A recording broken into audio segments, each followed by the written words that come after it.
Hello and welcome back, Nidus.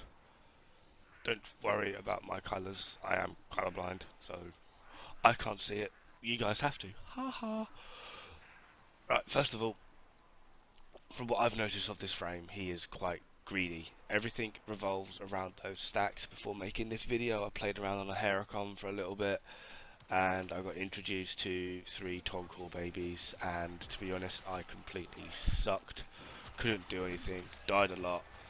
You need those stacks, and if your Toncore baby friends are running around just blasting everything, you're completely useless. You can't do damage, you can't survive, despite the fact that he's got a pretty darn good health pool at 1110 with a max vitality.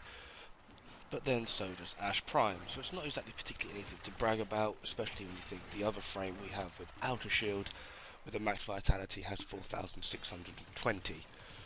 He does make up for it with his passive a bit, where he heals a lot, and if you really are in desperate need, you can just press 4 if you have the stacks. This is where the stacks come back into it.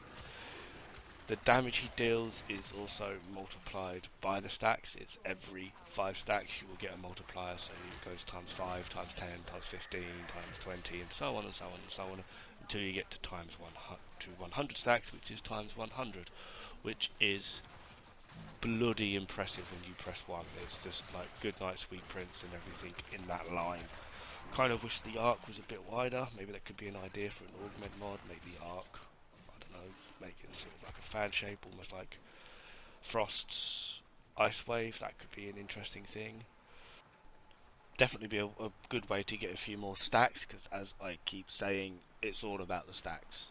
It's a bit annoying when you're actually trying to build up a few stacks and something comes in, normally an idiot, comes in, Toncore, Exalted Blade, Hysteria, anything, just ruins your day and steals your stacks. It's like, come on dude, I mean, perfect example is right here. I'm trying to build up my few stacks. This Rhino just thinks, oh, that looks like a great time, oh no, I'll just shoot it, and it's just like, thanks very much, dick nut. Hopefully this will stop as people start to realise what it is he's capable of and what he needs. His 2 ability is absolutely great for a quick burst of CC, but his main damage dealer is still his 1. His 3 ability I don't really tend to use. Don't get me wrong, it makes for an outstanding buff, but even it's just not really my playstyle. You could make an amazing buff build with him if you really wanted, for like those Soundquake Banshees or Barinya, you could completely buff that way. It lasts an absolutely amazing amount of time as well. I've got negative duration on this particular build, and it still lasts 40 seconds, and just with his base strength really, it's giving like nearly 30% increase. His base strength being 115% at max rank, by the way, because he gets a weird power strength buff when he levels. It's quite interesting. He is relatively tanky, mainly due to his healing factor and the way he can heal. I've also taken my Kavat with me.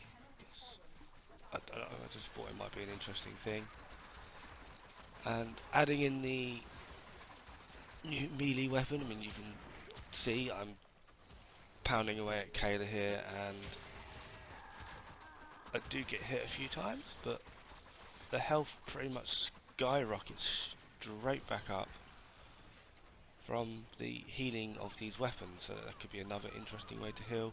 You could possibly put Life Strike on, or if you really want, you could Form of the Polarity to put Rejuvenation on, but that's entirely up to you. But in all, he is a really solid frame, and I can see me playing this guy a hell of a lot. Now again, I have actually formed the Polarity out of the Aura slot, so I'm actually running with Corrosive Projection, Toxic Flight, Prime Continuity, Stretch, Rage, Vitality, Steel Fiber, Fleeting Expertise, Transient Fortitude, and Primed Flow.